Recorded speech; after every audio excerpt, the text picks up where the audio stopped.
Igual a tu mente está hablando ahora mismo. Y no para. Mientras escuchas esto hay una conversación paralela ocurriendo en tu cabeza. Comentarios sobre lo que estás oyendo. Recuerdos que aparecen sin ser convocados. Preocupaciones sobre algo que ocurrió ayer o que podría ocurrir mañana. Juicios sobre ti mismo. Planes que se forman y se disuelven. Preguntas que no tienen respuesta todavía pero que tu mente sigue haciendo de todas formas. Esa conversación no para cuando te duermes. Aparece entre el sueño y el despertar. Está ahí cuando intentas concentrarte en algo importante. Llena los momentos de silencio que deberían ser descanso con el ruido más constante y más agotador que existe. El ruido de tu propio pensamiento. Y lo más perturbador de todo no es que ocurra. Es que lo llamas pensar. Lo llamas procesar. Lo llamas ser responsable, ser precavido, estar preparado. Y en ese nombre le das permiso para continuar indefinidamente. Los estoicos tenían otro nombre para eso. Y ese nombre cambia completamente lo que puedes hacer al respecto. Quédate, porque lo que viene ahora es la explicación más honesta que existe sobre por qué tu mente no para y qué puedes hacer para gobernarla en lugar de ser gobernado por ella. Vivimos en la era del pensamiento excesivo normalizado. El mundo moderno recompensa sistemáticamente al que más anticipa, más analiza, más prevé, más planea. La cultura de la productividad convirtió el pensamiento constante en virtud. Pensar más es ser más responsable. Igual a preocuparte más es demostrar que te importa. Analizar cada variable posible antes de actuar es señal de inteligencia. Y mientras tanto tu mente nunca descansa. Nunca llega a ese punto donde podría simplemente existir sin producir, sin procesar, sin generar el siguiente pensamiento antes de que el anterior haya terminado. ¿Lo reconoces? La conversación que empieza cuando te acuestas y que te mantiene despierto.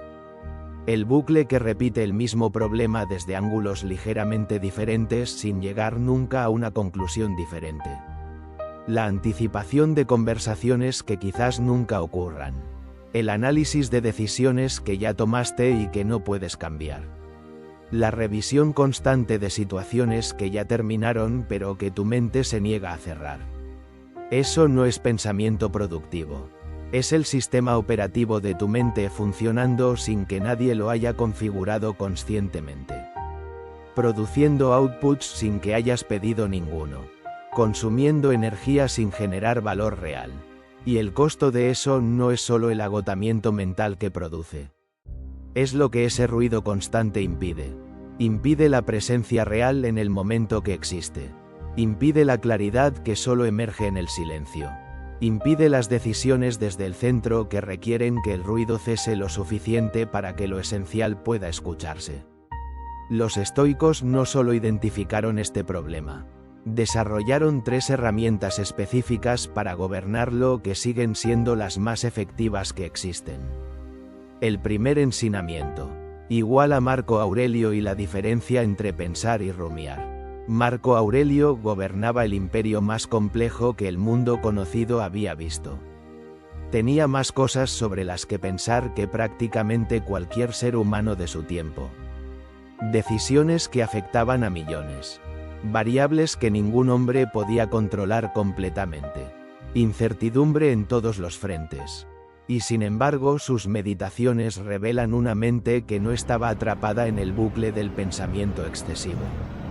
Una mente que pensaba con profundidad cuando necesitaba pensar y que podía estar presente cuando necesitaba estar presente. ¿Cómo? Marco Aurelio había identificado algo que la psicología cognitiva moderna tarda en articular con la misma claridad. Hay una diferencia fundamental entre pensar sobre algo y rumiar sobre algo. Y esa diferencia no está en el tema, está en la dirección. El pensamiento productivo se mueve hacia adelante. Parte de un problema, explora opciones, evalúa consecuencias y llega a una conclusión o una acción. Tiene inicio, desarrollo y cierre. Cuando termina, termina. La rumiación gira en círculos. Parte de un problema o una preocupación y vuelve a él repetidamente sin agregar información nueva, sin generar opciones distintas, sin avanzar hacia ninguna conclusión diferente. Es pensamiento sin dirección, energía sin destino. Marco Aurelio lo describía con una precisión brutal. Preguntaba a sus propios pensamientos si estaban construyendo algo o simplemente girando. Igual a si la siguiente vuelta del mismo problema agregaba algo real o simplemente reproducía el mismo dolor desde un ángulo ligeramente diferente. Esa pregunta es la primera herramienta para gobernar el pensamiento excesivo. Cuando notes que tu mente está en bucle, detente un segundo y hazla. ¿Este pensamiento está construyendo algo o está girando? ¿La siguiente vuelta va a agregar información nueva o va a repetir la misma incomodidad con diferente vocabulario? Si la respuesta es que está girando, eso no es pensar. Es rumiar, y la rumiación no necesita más tiempo para resolverse. Necesita ser interrumpida. La interrupción que Marco Aurelio practicaba era simple y directa. Preguntarse qué acción concreta, pequeña e inmediata, podía tomar en este momento respecto a lo que estaba rumiando. No la solución completa, la siguiente acción posible. Si hay una acción posible, tomarla. Si no la hay, reconocer honestamente que no hay nada que hacer ahora mismo con este pensamiento. Y soltar, no porque el problema haya desaparecido, sino porque el pensamiento adicional no lo va a resolver y sí va a agotar los recursos que necesitas para resolverlo cuando sea posible hacerlo. El segundo ensinamiento, Epicteto y la mente que observa sin seguir. Epicteto enseñaba algo sobre la mente que sus estudiantes encontraban desconcertante la primera vez que lo escuchaban porque contradecía completamente su relación habitual con sus propios pensamientos. Enseñaba que no eres tus pensamientos.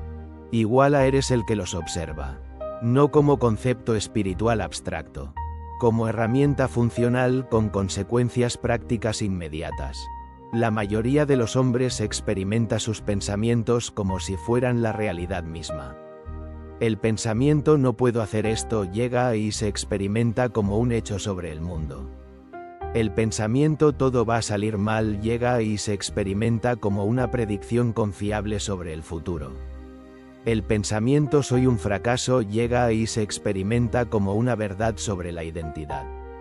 Pero los pensamientos no son hechos.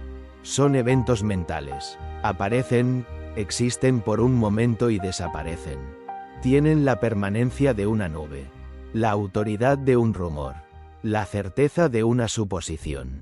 Y el hombre que puede crear distancia entre sí mismo y sus pensamientos, que puede observarlos en lugar de ser arrastrado por ellos, tiene acceso a algo que la mayoría nunca experimenta. La libertad de elegir a cuáles seguir y a cuáles dejar pasar. Epicteto practicaba lo que él llamaba la postura del testigo. Cuando un pensamiento perturbador llegaba, no se fusionaba con él automáticamente. Se posicionaba como observador, notaba el pensamiento, lo nombraba, y luego preguntaba si ese pensamiento merecía su atención o si podía dejarlo pasar sin seguirlo. En la práctica, esta herramienta se convierte en un ejercicio de 3 pasos que puedes aplicar la próxima vez que tu mente entre en bucle. Primero, nombra lo que está ocurriendo. Igual a mi mente está generando el pensamiento de que algo va a salir mal. No estoy teniendo la certeza de que algo va a salir mal. Mi mente está generando ese pensamiento. Segundo, pregunta si ese pensamiento tiene base en evidencia real y actual. No en posibilidades abstractas, en evidencia concreta disponible ahora mismo. Tercero, decide conscientemente si ese pensamiento merece los recursos que consumiría a seguirlo o si puede dejarse pasar sin consecuencias reales. Ese proceso de 3 pasos crea la distancia que Epicteto describía entre el tú real y el pensamiento que tu mente produjo. Y desde esa distancia tienes una opción que la fusión automática nunca permite. La opción de elegir. El tercer ensinamiento. Séneca y el presente como antídoto del pensamiento excesivo. Séneca escribió algo sobre la relación entre el tiempo y el sufrimiento mental que tiene una lógica tan precisa que sigue siendo exacta 2000 años después. Escribió que la mayoría del sufrimiento mental no viene del presente. Viene del pasado que ya no existe o del futuro que todavía no existe. El pensamiento excesivo casi siempre opera en uno de esos dos tiempos imaginarios. O revisa lo que ya ocurrió con la ilusión de que pensarlo suficientemente puede cambiarlo. O anticipa lo que podría ocurrir con la ilusión de que preocuparse suficientemente puede prevenirlo. Ambas son ilusiones. El pasado no puede cambiarse por ninguna cantidad de pensamiento sobre él. Igual el futuro no puede controlarse completamente por ninguna cantidad de anticipación sobre él. Y mientras la mente habita esos tiempos que no existen, no está en el único tiempo donde puede hacer algo real. El presente. Séneca lo describía con una imagen que sigue siendo perfectamente exacta. El hombre que vive entre la culpa del pasado y la ansiedad del futuro es como alguien que intenta caminar mirando simultáneamente hacia atrás y hacia adelante. No puede ver lo que está directamente frente a él. Y lo que está directamente frente a él es lo único con lo que puede trabajar realmente. La presencia no es una práctica espiritual. Es una estrategia cognitiva. Es la decisión de traer la atención al único tiempo donde algo puede cambiarse o construirse. Séneca practicaba algo que llamaba la reducción a la hora. Cuando notaba que su mente había viajado al pasado o al futuro de manera improductiva, se hacía una pregunta específica. ¿Qué está ocurriendo exactamente en este momento? No en mi cabeza, en la realidad objetiva de este segundo. ¿Qué está realmente aquí ahora mismo? Esa pregunta actúa como ancla. Trae la atención de vuelta al único tiempo real que existe. Y en ese regreso al presente la mayoría de los pensamientos excesivos pierden la energía que los alimentaba porque esa energía viene de la distancia respecto al presente, no de la presencia en él. Igual en la práctica esto significa una técnica simple que puedes aplicar en cualquier momento cuando el ruido mental sea demasiado intenso. Detente. Nombra 5 cosas que puedes percibir físicamente en este momento. Lo que ves, lo que escuchas, lo que sientes en tu cuerpo. No como ejercicio de relajación. Como reorientación cognitiva al único tiempo donde el pensamiento puede ser funcional en lugar de circular. Ahora viene la parte que casi nadie dice. El secreto sobre el pensamiento excesivo y el estoicismo que cambia completamente la forma en que entiendes el problema y lo que puedes hacer con él. El objetivo no es tener una mente silenciosa. El objetivo es tener una mente gobernada. Esa distinción es fundamental porque la mayoría de las personas que buscan solución al pensamiento excesivo están buscando lo primero. Quieren que su mente pare. Quieren el silencio completo. Quieren que los pensamientos dejen de aparecer. Los estoicos nunca prometieron eso. Y ninguna práctica honesta puede entregarlo. Marco Aurelio seguía teniendo pensamientos perturbadores hasta el final de su vida.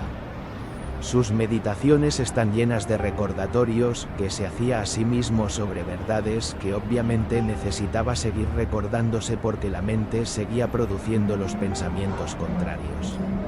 Epicteto seguía teniendo el impulso de reaccionar ante las provocaciones. Séneca seguía sintiendo la ansiedad del futuro incierto. Igual a la diferencia entre ellos y el hombre ordinario no era la ausencia de esos pensamientos.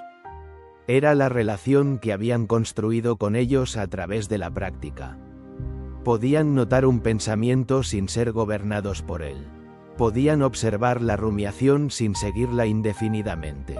Podían sentir la ansiedad del futuro sin dejar que colonizara el presente. Eso es lo que el estoicismo ofrece respecto al pensamiento excesivo.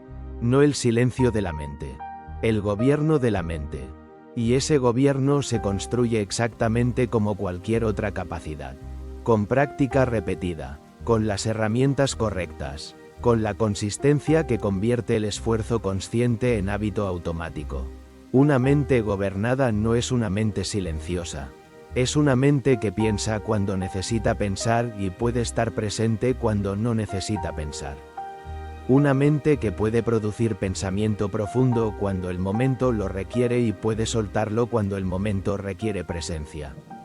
Esa mente no se construye en un día. Se construye en la práctica diaria de las 3 herramientas que exploramos hoy. La distinción entre pensar y rumiar de Marco Aurelio. La postura del testigo de Epicteto. La reducción al presente de Séneca. Aplicadas con consistencia. No perfectamente. Con consistencia. Si tienes la mente fuerte para buscar la evolución, dime en los comentarios cuál de estos 3 pasos vas a aplicar hoy. La pregunta de Marco Aurelio que distingue pensar de rumiar.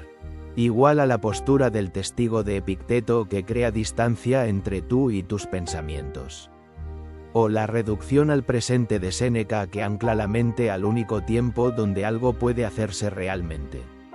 Escríbelo, porque el compromiso escrito tiene un poder que el pensamiento privado nunca puede igualar. Y si este vídeo tocó algo en ti, si reconociste en estas palabras algo que llevas tiempo viviendo pero que no habías escuchado explicado con esta claridad, suscríbete a este canal y activa las notificaciones. Porque lo que viene en el próximo vídeo es otro banquete de conocimiento que no querrás perderte. Esto es el poder estoico. Nos vemos en nuestra próxima batalla.